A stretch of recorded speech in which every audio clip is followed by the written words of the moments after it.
नमस्कार दोस्तों, आपका स्वागत है एक और बहुत ही डरावनी कहानी।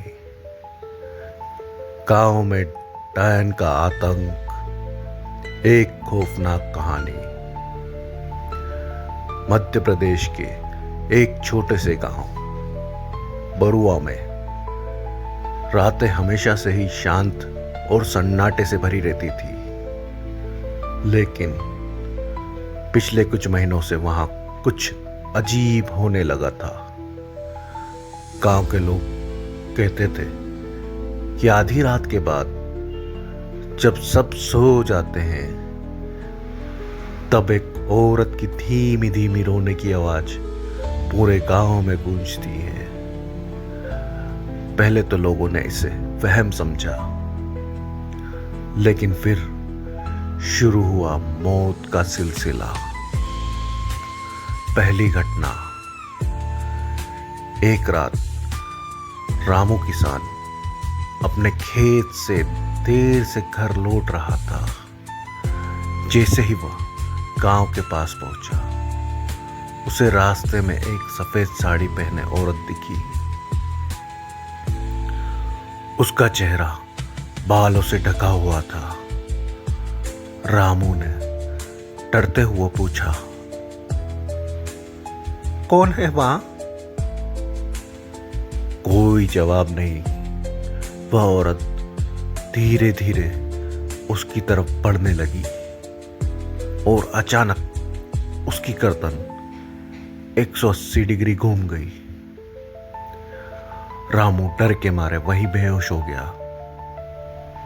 अगली सुबह उसका शरीर खेत में मिला, आंखें खुली हुई और चेहरे पर डर साफ दिखाई दे रहा था।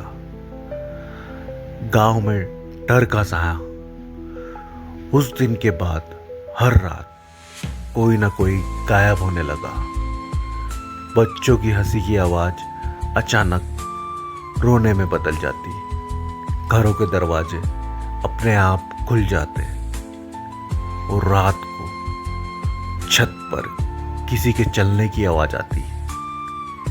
गांव के बुजुर्गों ने बताया, ये कोई साधारण आत्मा नहीं है, ये डायन है जो हर 20 साल में लौटती है। डायन की सच्चाई। गांव में रहने वाला बुजुर्ग भैरव बाबा सब कुछ जानता था। उसने बताया कि 20 साल पहले गांव में एक औरत को डायन समझकर जिंदा जला दिया गया था। मरते वक्त उसने कहा था, मैं लौटूंगी और हर एक से बदला लूंगी। अब वही आत्मा वापस आ चुकी थी। अंतिम रात। एक रात गांव के कुछ बहादुर लोग मिलकर उस डायन को खत्म करने निकले। जैसे ही पुराने खंडर के पास पहुंचे, अचानक तेज हवा चलने लगी और फिर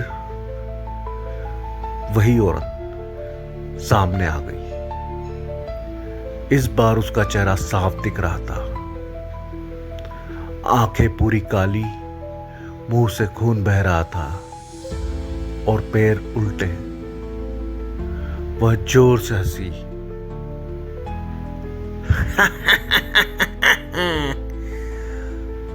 तुम सबने मुझे जिंदा जलाया था, अब मैं तुम्हें सबको जलाऊंगी।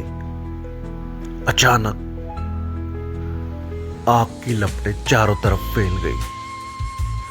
लोग चीखने लगे और फिर सब कुछ शांत हो गया। अगली सुबह जब सूरज निकला तो खंडर के पास सिर्फ राख बची और जमीन पर एक संदेश लिखा था,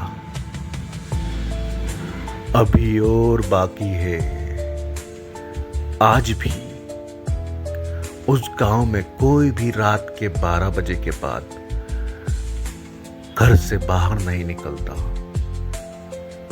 क्योंकि लोग कहते हैं अगर तुमने उस डायन की हंसी सुन ली तो अगली सुबह तुम्हारा नाम भी सिर्फ एक कहानी ही बन जाएगा। ये डरावनी कहानी आपको कैसी लगी है कमेंट में बताइएगा। नए हैं तो चैनल को सब्सक्राइब कीजिए, लाइक कीजिए, शेयर कीजिए, कमेंट कीजिए।